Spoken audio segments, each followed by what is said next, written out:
কোনো একটি বিশেষ উদ্দেশ্য বাস্তবায়ন করার জন্য আমরা যদি কোনো কাজ করে থাকি এবং সেই কাজগুলো যদি পরিকল্পনাবিহীন হয়ে থাকে তাহলে সেগুলোকে কাজ না বলে বরং আশা বলাই ভালো। আমাদের যেমন কাজের জন্য পরিকল্পনা করতে হবে, তেমনি পরিকল্পনার জন্য আমাদের কাজ করতে হবে।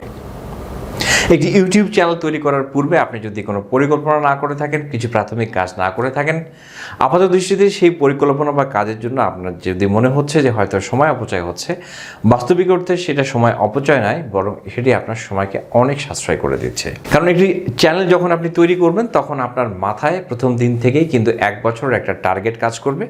তখন অন্যান্য বিষয়গুলো নিয়ে আপনার সময় নষ্ট করতে ইচ্ছা করবে না, আপনার শুধু ভিডিও বানাতে এবং আপলোড করতে ইচ্ছা করবে। আর আপনি যদি এই কাজগুলো আগে থেকেই করে রাখেন তাহলে সেটি কিন্তু আপনার চ্যানেলটিকে সাজানো, গোছানো এবং পরিপাটি অবস্থায় আপনি আপনার চ্যানেলটিকে স্টার্ট করতে পারবেন। এরকম গুরুত্বপূর্ণ 15টি বিষয় আপনাদের সঙ্গে শেয়ার করব, যে বিষয়গুলো আপনারা যারা চ্যানেল তৈরি করেছেন তারাও মিলে নিতে পারেন, আর যারা তৈরি করেননি বা করবেন ভবিষ্যতে আবারও এই 15টি বিষয় মাথায় রেখে আপনারা চ্যানেল স্টার্ট করবেন, তাহলে অবশ্যই আপনাদের চ্যানেলটিকে সাজানো, গোছানো, পরিপাটি থাকবে এবং ভিউয়ার আপনার চ্যানেলে প্রথমবার ভিজিট করলেই তিনি আপনার চ্যানেলটিকে অবশ্যই পছন্দ করবেন এবং সাবস্ক্রাইব করবেন। চলুন তাহলে আমরা শুরু করি। সবার প্রথমেই আমরা যে বিষয়টা নিয়ে কথা বলবো সেটি হচ্ছে চ্যানেলের নাম। একটি চ্যানেলের নাম হতে হবে সহজ, অর্থপূর্ণ, সংক্ষিপ্ত। আমি সুন্দরের কথা বলিনি, কারণ সুন্দরের কথা বললে আমরা যে সুন্দর সুন্দর নামগুলো আমাদের মাথায় আসে সেই সুন্দর নামগুলো অলরেডি কিন্তু সবাই দখল করে ফেলেছে। এই জন্য কঠিন নামের কথা চিন্তা না করে আমাদের সহজ এবং সংক্ষিপ্ত এবং ইউনিক একটি নাম নির্বাচন করতে হবে। প্রথমেই এই কাজটি কেন করতে হবে? আপনার সময়টি আপনি প্রথমের দিকে এটির পিছনে ব্যয় করেন, কারণ এটি চ্যানেল তৈরি করার পর অনেক সময় আমাদের সিদ্ধান্ত আমরা পাল্টে ফেলি যে চ্যানেলের নাম এটা না হয় এটা হলে ভালো হতো, পরে আবার চেঞ্জ করে ফেলি, কঠিন হয়ে গেছে। আসলে কঠিন নাম দেয়া যাবে না, সহজ নাম দিতে হবে। কারণ আপনি যখন আপনার চ্যানেলের নামটি কাউকে বলবেন যে আমার চ্যানেলের নাম হচ্ছে এই, তখন সেটি তার উচ্চারণ করতে বা বানান করতে বা টাইপ করতে যদি তার কষ্ট হয় তাহলে কিন্তু সেই চ্যানেলটি আপনার সহজেই তিনি খুঁজে পাবেন না এবং চ্যানেলটির সাবস্ক্রাইবার আপনার কমে যাবে। তো সেই জন্য আপনি ইউনিক, অবশ্যই প্রথম কথা হচ্ছে ইউনিক, তারপরে হচ্ছে সহজ, তারপরে হচ্ছে অর্থপূর্ণ, তারপরে হচ্ছে সংক্ষিপ্ত একটি নাম, আর যদি সুন্দর হয় তো সোনায় সোহাগা। এই হলো আমাদের চ্যানেলের নাম তৈরি করার জন্য প্রাথমিকভাবে আমরা এই কাজগুলো করব। এরপরে আমরা দ্বিতীয়ত যে কাজটি করব সেটি হচ্ছে আমাদের এই চ্যানেলের জন্য আমরা এই চ্যানেলটিকে এসইও ফ্রেন্ডলি করার জন্য, অর্থাৎ সহজেই যেন কেউ সার্চ ইঞ্জিনে আমাদের চ্যানেলটিকে খুঁজে পায় অনেক সহজেই, সেই জন্য আমরা কিছু সোশ্যাল নেটওয়ার্কিং সাইটে, যেমন ফেসবুক, লিঙ্কডইন, টুইটার, এরকম যে সোশ্যাল নেটওয়ার্কিং সাইটগুলো রয়েছে সেখানে আমরা এই নাম দিয়েই, হুবহু এই নাম দিয়ে আমরা পেজ বা গ্রুপ খুলে রাখবো, পেজ এবং গ্রুপ খুলে রাখবো। তাতে করে অবশ্যই আমাদের চ্যানেলটি যখন কেউ সার্চ করবে সহজেই তিনি আমাদের চ্যানেলটিকে খুঁজে পাবে। তৃতীয়তে আমরা যে কাজটি করব, চ্যানেলের জন্য একটি সুন্দর লগো আমরা তৈরি করব। সেই লগোটি আমরা নিজেরাও তৈরি করতে পারি অথবা অন্য কোনো প্রফেশনালকে দিয়েও বানিয়ে নিতে পারি, বা যে কোনোভাবে আমরা এটিকে সহজেই বিভিন্ন লগো তৈরি করার এখন বিভিন্ন অ্যাপ রয়েছে, সেখান থেকে আপনি একটি লোগো তৈরি করে নেবেন এবং লোগোটি যেন পরিবর্তন ভবিষ্যতে করতে না হয় সেরকমভাবেই আগে থেকেই লোগো তৈরি করে রাখবেন। কারণ এই যে নাম এবং লোগো, এই ব্যাপারগুলো একজন দর্শকের কাছে প্রথমে যখন আপনি একটা নামে পরিচিত হবেন, একটা লোগোতে পরিচিত হবেন, পরে কিন্তু এগুলো যদি চেঞ্জ করেন সেগুলোর কিন্তু একটা খারাপ ইম্প্যাক্ট পড়বে চ্যানেলের প্রতি, পড়বেই। চতুর্থত যে কাজটি আমরা করব হচ্ছে চ্যানেল আর্ট। অর্থাৎ চ্যানেল আর্ট হচ্ছে আপনার চ্যানেলের একটা ব্যানার বা আপনার চ্যানেলের ল্যান্ডিং পেজ। যেমন আমরা ওয়েবসাইটের প্রথমেই যে পেজটা হোম পেজ বলে থাকি, তো আপনার চ্যানেলের ল্যান্ডিং পেজ বা হোম পেজ বা ব্যানার, যেটি আমি বলি না কেন, সেটি যেন আপনার চ্যানেলটিকে সংক্ষেপে রিপ্রেজেন্ট করে। একজন যেন সহজেই আপনার চ্যানেলের হোম পেজে আসার পর তিনি যেন আপনার চ্যানেল সম্পর্কে একটা পরিষ্কার ধারণা পান। ওখানে অনেক সুন্দর করে গ্রাফিক্স দিয়ে, ছবি টবি এটা সেটা দিয়ে ভর্তি না করে আপনার চ্যানেলে কোন ধরনের ভিডিওগুলো আপলোড হয় আপনি সেগুলো জাস্ট সেখানে লিখে দিতে পারেন। তাহলে তিনি প্রথমে এসেই আপনার কন্টেন্ট কম থাকলেও আপনার ভবিষ্যৎ পরিকল্পনার কথা জেনে আপনার অ্যাক্টিভিটি ভালো লাগলেও তিনি চ্যানেলটিকে সাবস্ক্রাইব করবেন।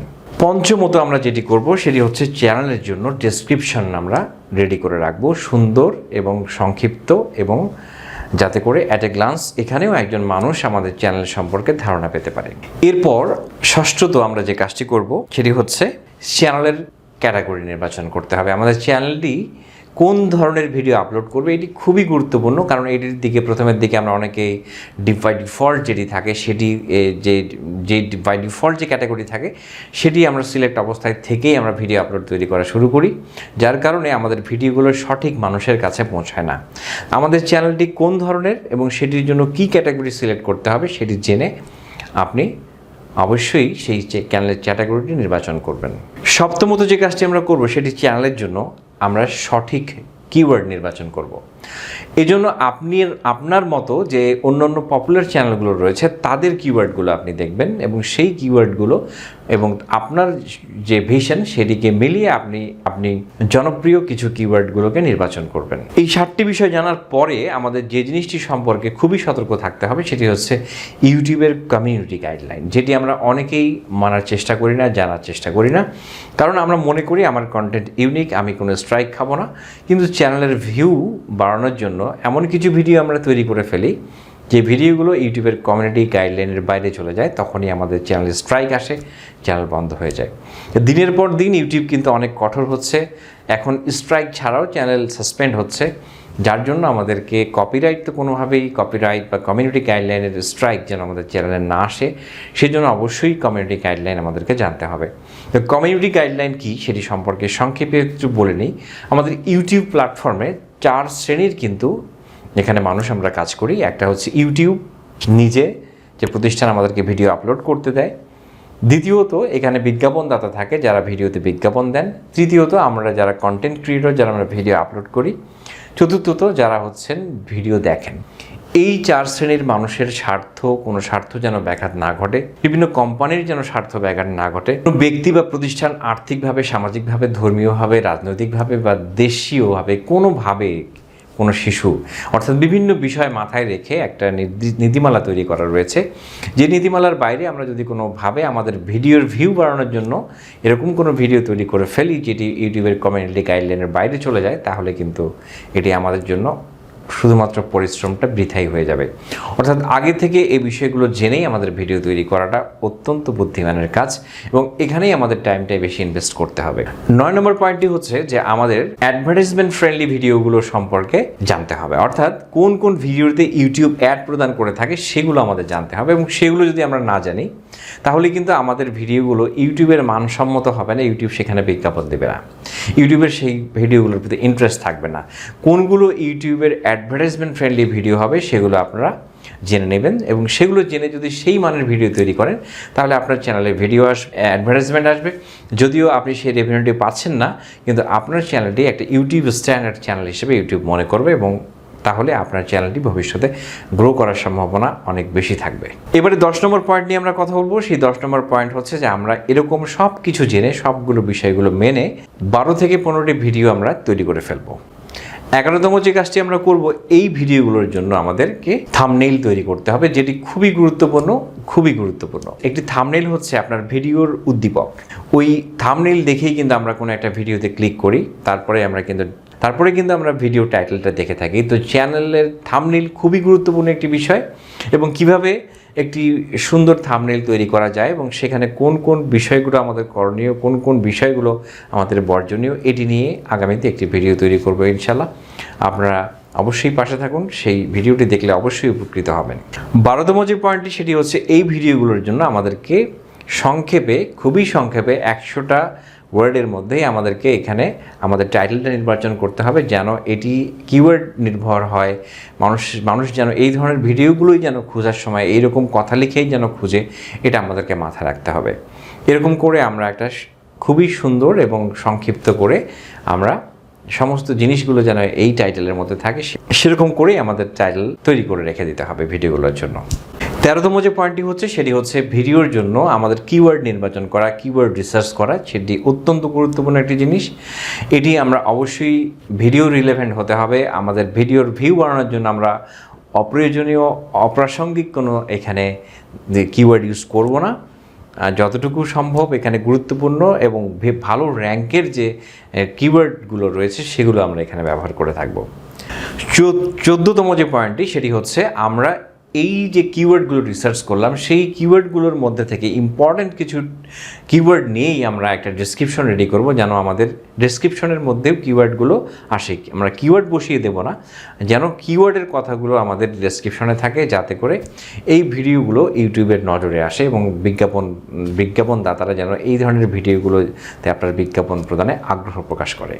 15তম কাজ হচ্ছে যে আমরা এই যে 12 থেকে 15টি ভিডিও তৈরি করেছিলাম, সেই 12 থেকে 15টি ভিডিওতে সমস্ত কিছু বসিয়ে এবার আমরা 10টি ভিডিও আপলোড করব। 10টি ভিডিও একদিনই আপলোড করব, কারণ আমাদের একটি ভিডিও দেখে কোনো একটা ভিউয়ার যদি আমাদের চ্যানেলে আসে, তিনি যেন আমাদের চ্যানেলে এসে দেখেন যেখানে একটি ভিডিও না আরও কিছু ভিডিও রয়েছে। এবং অবশ্যই আপনি ভিডিও তৈরি করার সময় 2-3টি ক্যাটাগরির 2-3টি করে ভিডিও আপলোড করবেন। তাহলে হবে কি, তিনি এসে আপনার চ্যানেলে দেখবেন যে এখানে কয়েক ধরনের ভিডিও রয়েছে এবং প্রত্যেকটা ধরনের ভিডিওতেই প্রত্যেক ক্যাটাগরিতে 2-3টা করে ভিডিও রয়েছে। তখন তিনি কিন্তু আপনার চ্যানেল আর্ট দেখে বুঝবেন যে এখানে আরও ভবিষ্যতে ভালো ভালো কিছু কন্টেন্ট থাকবে। তো এখানে একটা ভিডিও দিয়ে যদি আমরা প্রথমেই আপলোড করি, একটা ভিডিও দেখে যখন কেউ কোনো চ্যানেলে আসবে তখন কিন্তু তিনি চ্যানেলটিকে গোছানো মনে করবেন না, বেশি কন্টেন্ট নাই, এই জন্য তিনি হয়তো এখানে তত বেশি তার ভালো নাও লাগতে পারে। এই জন্য আমাদের যদি 10টি ভালো ভালো কন্টেন্ট আমরা প্রথমের দিকে আপলোড করি এবং তিনি যখন প্রথমেই চ্যানেলে আসবেন এবং চ্যানেলটিকে একটা গোছানো এবং ছোট হলেও নতুন চ্যানেল হলেও তিনি যখন দেখবেন যে এটি খুবই পরিপাটি একটি চ্যানেল, তখন কিন্তু চ্যানেলটিকে তিনি অবশ্যই সাবস্ক্রাইব করবেন। এবং আপনি 2 থেকে 5টি ভিডিওকে আর বাকি 2 থেকে 5টি ভিডিও আপনি রিজার্ভ করে রাখবেন এবং শিডিউল করে রাখবেন, যেটি আগামী 1 সপ্তাহ বা 2 সপ্তাহের মধ্যে অটোমেটিকলি যেন পোস্ট হয়। আর এই 2 সপ্তাহের মধ্যে আপনি নিজেকে নতুন ভিডিও তৈরি করার কাজে ব্যয় করবেন এবং যাতে করে কি হবে যে আপনি সবসময় ব্যাকআপে থাকবেন, যাতে করে আপনার ব্যস্ততা বা কোনো অসুস্থতার কারণে আপনি যেন 2-3 দিন 1 সপ্তাহ সময় দিতে না পারলেও যেন ভিডিওগুলো আপনার নিয়মিত ইউটিউবে পাবলিশ হতে থাকে। তো এই ছিল নতুন চ্যানেল যারা তৈরি করবেন, শুরু করতে যাচ্ছেন, আগামীতে তৈরি করার ইচ্ছা রয়েছে, তারা যদি এই 15টি বিষয় আগে থেকেই আপনি ইনভেস্ট করে থাকেন সময়, তাহলে অবশ্যই এটি আপনার সময় কমিয়ে দেবে না, আপনার সময় অনেক বাড়িয়ে দেবে। কারণ আপনার কাজ পরবর্তীতে শুধু চ্যানেলে ভিডিও আপলোড করা এবং চ্যানেল মনিটরিং করা, আর কোনো টেনশন আপনার মাথায় নেই, কারণ আপনার চ্যানেলটা একেবারেই শুরু থেকে গোছানো অবস্থায় স্টার্ট হলো। আশা করছি টিউটোরিয়াল যদি আপনার ভালো লেগে থাকে এবং আপনি যদি আরও এই প্রত্যেকটা টপিকের উপরেই ভিডিও দেখতে চান, তাহলে সাবস্ক্রাইব করে পাশে থাকুন। আপনার সর্বাঙ্গীন সাফল্য কামনা করে এই পর্ব এখানে শেষ করছি। আল্লাহ হাফেজ।